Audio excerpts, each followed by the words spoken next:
Good evening. My name is Fishman, Councilwoman for Roseland, and this evening I'm going to be reading Schmelf the Hanukkah Elf by Greg Wolfe.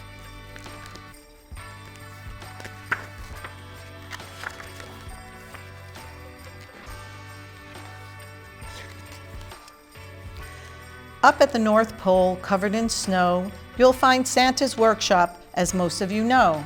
But no one can do all that work by themselves, so helping him out is his army of elves. The most unsung elves of those who assist are the elves in charge of checking the list. They all work so hard down to the last elf, and the newest of them was a fellow named Schmelf.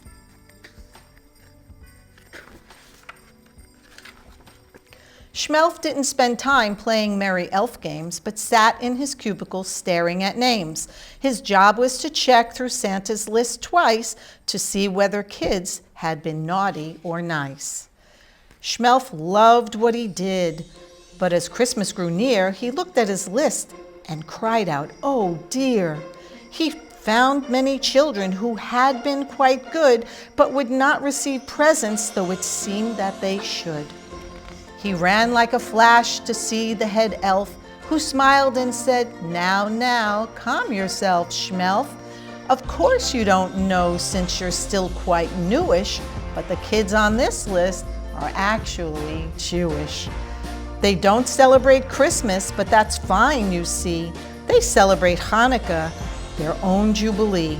It won't be dear Santa who brings them a gift, but their mommies and daddies. Do you get my drift? Schmelf returned to his desk. His mind was quite shaken. Kids with no Christmas? He must be mistaken. So later that night, careful not to be missed, he snuck off to visit a house on the list. Schmelf peered in and wondered, could this be right? There wasn't a tree or a stocking in sight. Instead, he saw menorahs with candles so thin, and children were giving their dreidels a spin. There was gelt, chocolate coins wrapped up in gold foil, and latkes frying in pans filled with oil. Then Schmelf saw there were presents, one for each night. His elfish eyes gleamed as he squealed with delight. Schmelf listened as Mom told a Hanukkah story of the Maccabees' battle for Israel's glory. And though the brave soldiers won their great fight, their temple had oil for just one more night. But once they'd set the oil ablaze, a miracle happened. It lasted 8 days. Hey, now I get it, Schmelf said with a grin. Hanukkah's awesome. I'm totally in. He raced back north and went straight to the boss, the big man himself, good old Santa Claus. Schmelf explained his discovery, his holiday grand, and when he was done, Santa held up his hand. Good Schmelf, chuckled Santa, it fills me with joy to see how you care for Jewish girls and boys. It shows me that you are much more than a clerk, and so I will task you with this special work.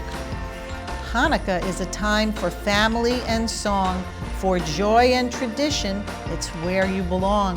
I've decided at Hanukkah you'll travel the world, bringing magic and joy to each boy and each girl. Santa gave Schmelf clothes of white and of blue, the colors of Hanukkah, that much Schmelf knew. And a sleigh that could soar straight through the air with a Jewish reindeer by the name of Asher. Now you good Jewish kids, for 8 nights each December, Schmelf will come visit, some years in November. He'll make sure your latkes are crispy and thin, your menorahs burn brighter, and your dreidels win. If there's one special gift that you'd like this year, tell Schmelf. He'll whisper in Mom's or Dad's ear.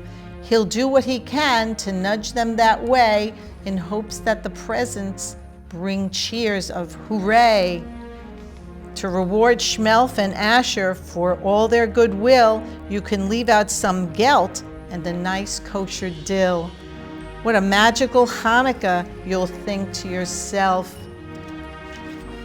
See you next year, Schmelf, the Hanukkah elf.